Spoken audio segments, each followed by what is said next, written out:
Assalamualaikum warahmatullahi wabarakatuh. Shalom. Perkenalkan, nama saya Victoria Widya Putri Pareang. NIM saya 4522091186. Saya kelas D angkatan 22 dari Fakultas Psikologi Universitas Bosowa. Nah, di sini saya akan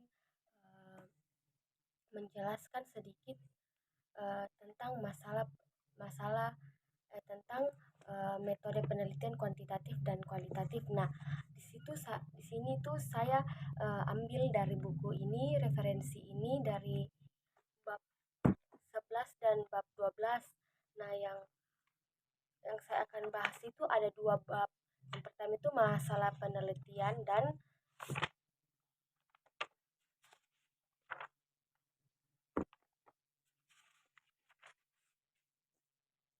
nah ya dan dan di bab 12 itu kajian pustaka penelitian. Nah, dari bab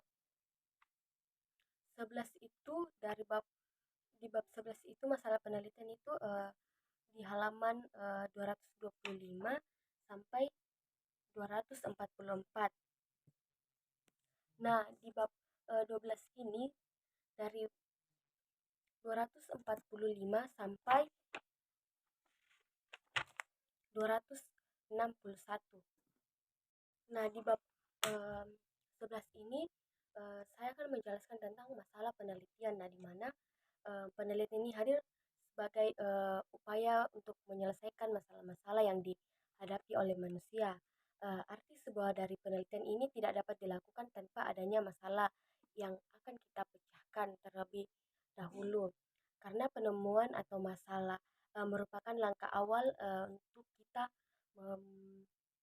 melakukan kegiatan dalam penelitian.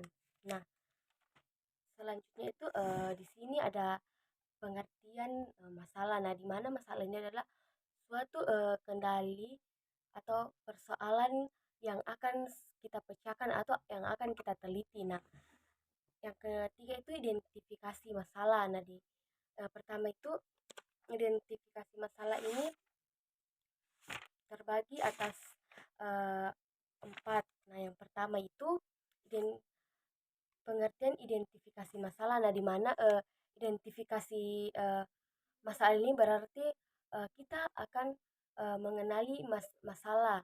Nah, kita akan mengenali masalah terlebih dahulu. Nah, caranya itu dengan cara kita mendaftar faktor-faktor yang berupa permasalahan. Misalnya kita mencari dulu apa inti dari permasalahan itu. Jadi kita bisa menyelesaikannya dengan baik dan bisa diteliti dengan tepat. Nah, yang kedua itu bentuk-bentuk identifikasi masalah. Nah, identifikasi masalah ini terbagi atas dua lagi. Yang pertama itu identifikasi masalah penelitian terapan. Nah, di mana penelitian ini kita dapat menemukan fakta-fakta dan masalah-masalah dari empiris yang ditemukan berkaitan dengan fokus dalam penelitian yang akan kita teliti. Nah, yang kedua itu identifikasi masalah dasar. Nah, di mana identifikasi masalah dasar ini yaitu penelitian yang dapat mengemukakan faktor-faktor secara konsep teoritis terkait faktor yang memengaruhi masalah utama. Nah, di mana masalah penelitian dasar ini penelitian yang kita harus akan mengemukakan dulu faktor-faktornya terlebih dahulu secara konsep teoritis. Nah, setelah itu kita setelah itu kita kaitkan dengan kita kaitkan dengan faktor yang memengaruhi masalah tersebut atau masalah utama tersebut. Nah, yang ketiga itu kriteria yang mengidentifikasi masalah penelitian. Nah, di mana menurut Muhammad Kasiram itu masalah dapat dibedakan menjadi beberapa macam. Nah, Yang pertama itu masalah deskriptif. Nah, di mana masalah ini bila kejadian itu belum jelas, belum bisa digambarkan kembali. Nah, yang kedua itu masalah korelatif. Nah, yaitu bila muncul fenomena itu berkaitan dengan adanya tidaknya hubungan dua dua faktor variabel atau lebih. Nah, yang keempat itu sumber memperoleh masalah. Nah, di mana masalah masalah penelitian secara umum itu bisa dikaitkan, bisa kita katakan temukan temu temukan lewat studi literatur atau lewat pengamatan lapangan. Nah, misalnya eh, kita masalah penelitian ini secara umum ini kita lewat lewat studi dulu, lewat studi literatur atau lewat pengamatan lapangan. Dan saya lewatan pengamatan lapangan itu kita mengamati di suatu lapangan atau di suatu tempat untuk mengambil data, memperoleh masalah-masalah yang ada di suatu memperoleh masalah-masalah yang ada di suatu tempat, di suatu lapangan, misalnya di perusahaan atau di lapangan dimanapun tempat untuk kita em, teliti. Nah, yang ke bagian D itu pembatasan masalah. Nah, di pembatasan masalah ini terbagi atas tiga bagian lagi ya. Yang pertama itu pengertian batasan masalah. Nah, pembatasan masalah ya adalah usaha untuk menetap batasan dari masalah penelitian yang akan diteliti. Nah, di mana kita akan menetapkan dulu masalah dari masalah yang kita akan teliti. Nah, batasan masalah ini adalah ruang lingkup masalah untuk membatasi ruang lingkup masalah yang terlalu luas, lebar sehingga penelitian lebih fokus untuk melakukannya. Nah, di mana kita akan ruang lingkup dulu masalah atau membatasi ruang lingkup masalah yang terlalu luas atau lebar sehingga peneliti lebih fokus untuk melakukan penelitian. Nah, yang kedua itu pemilihan pembatasan masalah. Nah, pembatasan masalah ini berkaitan dengan pemilihan masalah sebagai masalah yang diidentifikasi. Dari sekian banyak masalah yang tersebut, dipilih salah satu dua masalah tentu akan diteliti atau kita akan teliti terlebih dahulu. Nah, yang ketiga itu tujuan dari pembatasan masalah tersebut. Nah, pembatasan masalah itu dilakukan karena keterbatasan waktu peneliti yang diberikan sponsor dan atau peneliti serta keterbatasan dari kemampuan dan tenaga peneliti. Nah, bagian E itu perumusan masalah. Nah, bagian E ini terbagi atas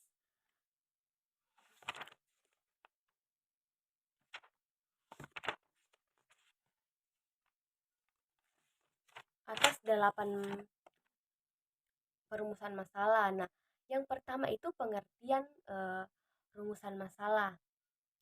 Nah, rumusan masalah merupakan suatu pernyataan yang akan dicari jawabannya terlebih dahulu mengumpulkan melalui pengumpulan data, bentuk-bentuk masalah, penelitian berdasarkan penelitian menurut tingkat eksplanasinya. Nah, di mana rumusan masalah ini merupakan uh, suatu pertanyaan yang akan dicari jawabannya melalui pengumpulan data, bentuk-bentuk rumusan masalah penelitian berdasarkan penelitian yang kita teliti.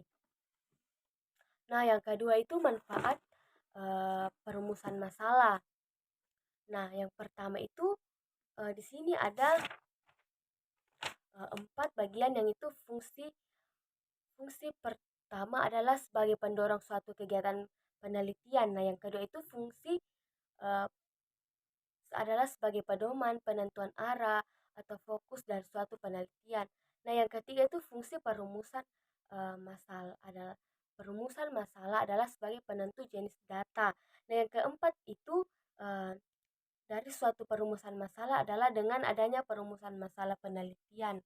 Nah, yang ketiga itu dibagi menjadi 3 bagian lagi. Nah, bentuk-bentuk yang ketiga itu bentuk-bentuk rumusan masalah itu terbagi dari atas 3 itu. Rumusan masalah itu merupakan suatu pernyataan yang akan dicari jawabannya melalui pengumpulan data. Nah, di mana bentuk masalah itu merupakan suatu pernyataan yang akan kita cari jawabannya dari data-data yang sudah kita teliti. Nah, yang bagian A itu atau bagian pertama itu rumusan masalah deskriptif. Nah, masalah deskriptif adalah suatu rumusan masalah yang berkenan dengan pernyataan sesuai dengan keberadaan variabel mandiri, baik variabel atau lebih. Nah, yang kedua itu rumusan masalah komparatif. Nah, di mana rumusan masalah komparatif adalah rumusan masalah penelitian yang membandingkan suatu variabel atau lebih pada dua variabel lebih sampel atau berbeda pada waktu yang berbeda. Nah, yang ketiga itu atau bagian C itu masalah asosiatif. Nah, di mana rumusan masalah asosiatif adalah rumusan masalah peneliti yang bersifat menanyakan hubungan dua variabel atau lebih. Nah, yang keempat itu kriteria perumusan masalah. Kriteria perumusan masalah itu terbagi atas 2, itu yang pertama itu dari suatu masalah adalah berwujud kalimat tanya. Nah, kalau yang kedua itu suatu masalah penilaian bermanfaat atau berhubungan dengan upaya pembentukan dan perkembangan teori. Nah, yang kelima itu ciri-ciri perumusan masalah. Dalam penelitian diperlukan sebuah masalah yang baik. Nah, masalah itu yang masalah pertama itu masalah harus mempunyai keaslian. Nah, yang kedua itu masalah harus menyatakan suatu hubungan. Nah, yang ketiga itu masalah harus merupakan hal penting. Nah, yang keempat itu masalah harus diuji, dan yang kelima itu masalah harus dapat dinyatakan dalam bentuk pernyataan. Nah, yang keenam itu mempunyai validasi. Nah, yang ketujuh itu sesuai dengan kualifikasi penelitian. Nah, yang keenam itu langkah dalam perumusan masalah. Nah, rumusan masalah adalah pokok dari suatu kegiatan penelitian. Langkahnya disebut perumusan masalah. Nah, rumusan masalah ini di mana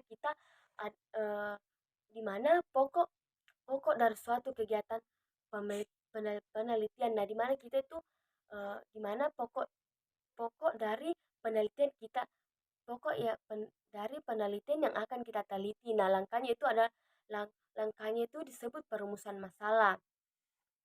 Nah, perumusan masalah itu dalam perumusan masalah itu ada 3, yaitu pilihan salah satu masalah, lakukanlah kajian awal, yang ketiga itu merumuskan masalah menjadi judul penelitian. Nah, yang ketujuh itu cara menyusun rumusan masalah. Nah, yang kedelapan itu pentingnya rumusan masalah. Nah, perumusan masalah dalam penelitian merupakan langkah pertama dan langkah paling penting dari proses penelitian. Nah, di mana dalam penelitian itu, dalam rumusan masalah itu langkah pertama dan langkah yang paling penting dalam proses penelitian.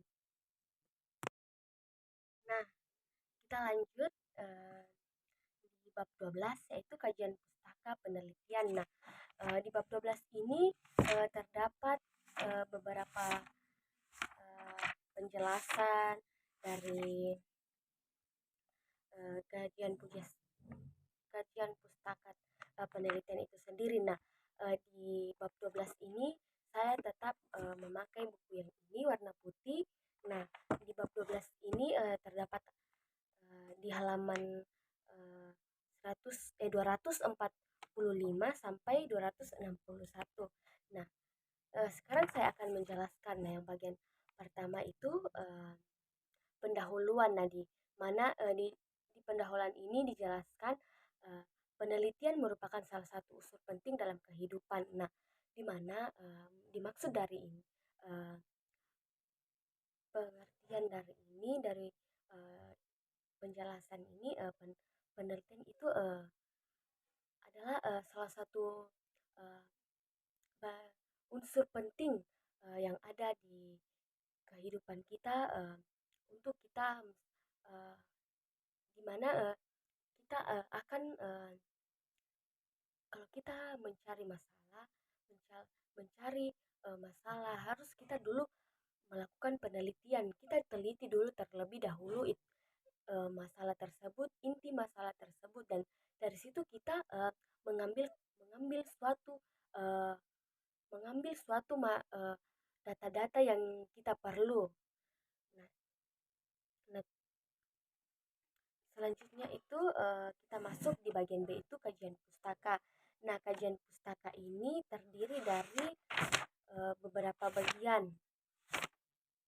Nah, terdiri dari 4 bagian. Nah, yang pertama itu pengertian kajian pustaka itu sendiri. Nah, di mana kajian pustaka itu merupakan momentum bagi calon peneliti untuk mendemonstrasikan mendemonstrasikan hasil bacaan yang ekstensif terhadap literatur yang berkaitan dengan pokok masalah yang akan diteliti. Nah, yang kedua itu fungsi kajian pustaka. Nah, di mana ada 3 fungsi kajian pustaka.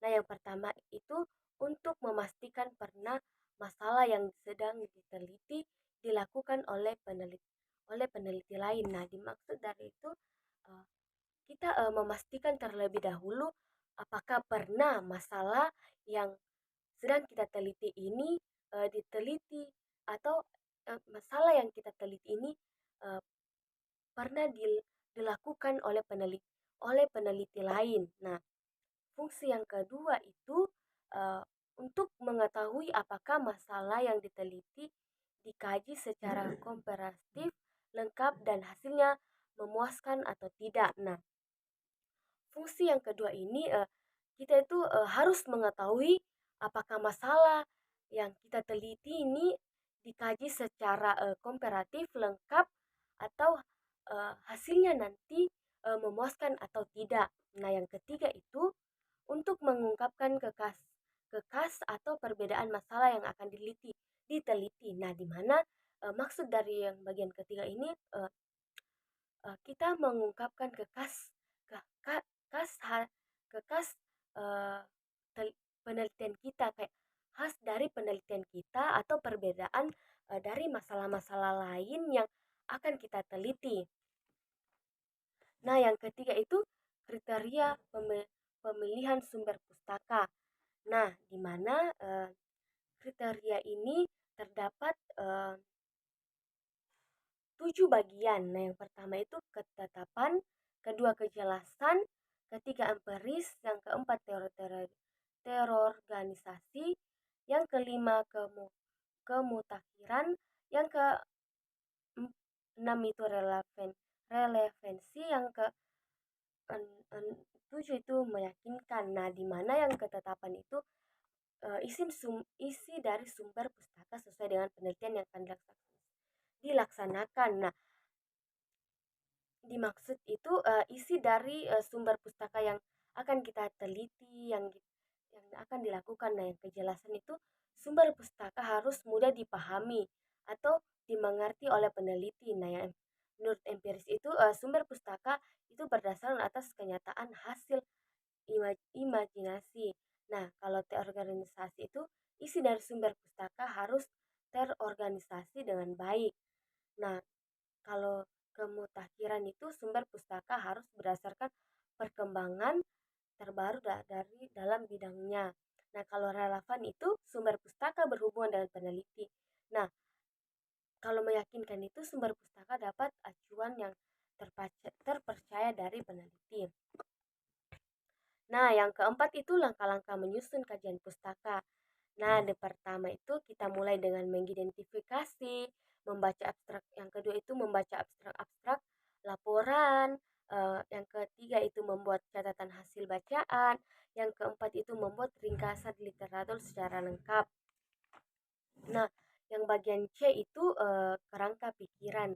Nah, bagian C itu terdapat lagi beberapa penjelasan, yaitu 5 penjelasan. Nah, yang pertama itu pengertian hipotesis.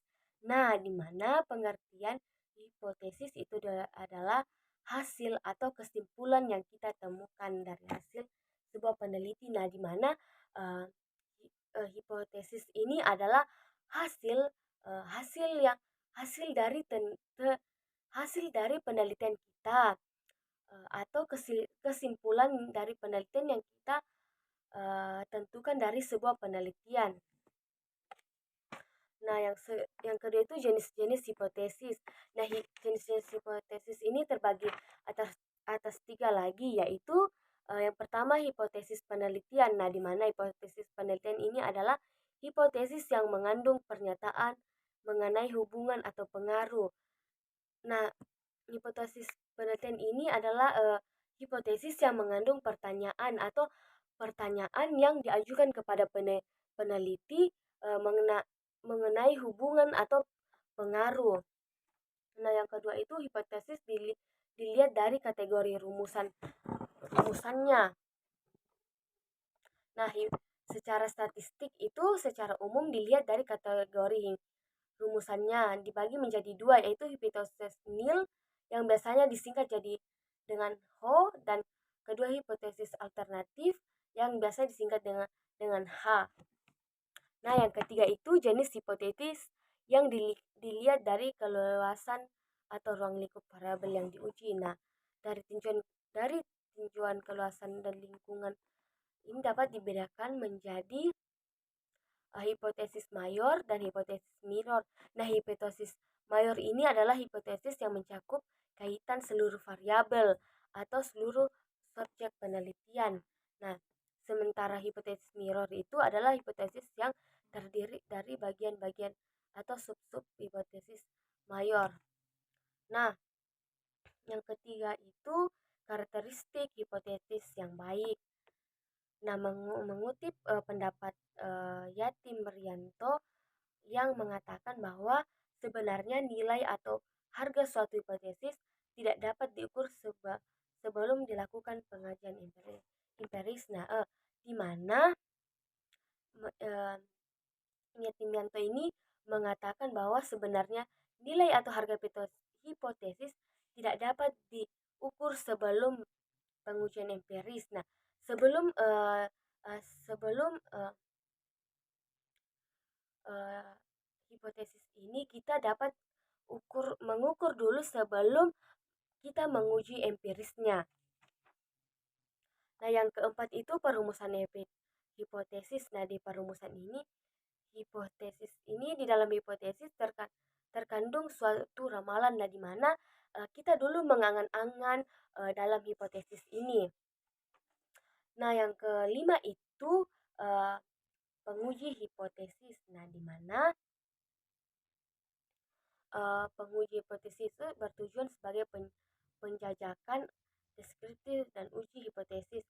Nah, penguji hipotesis merupakan proses yang mencakup panjang dan memerlukan akurasi yang tepat sistematis, apalagi data yang diteliti adalah data sampel yang merupakan bagian dari populasi. Nah, penguji hipotesis ini adalah ekspektasi penelitian mengenai karakteristik tertentu atau populasi yang didukung dengan landasan konseptual dengan tentu yang akan diuji kebenarannya. Nah, sekian dari penjelasan saya dari 2 bab ini, bab 11 dan bab 12 ini. Sekian dari hasil bacaan saya, hasil video saya, hasil dari bacaan saya di video ini. Mohon maaf bila ada salah kata atau yang belum jelas. Sekian dan terima kasih. Dadah.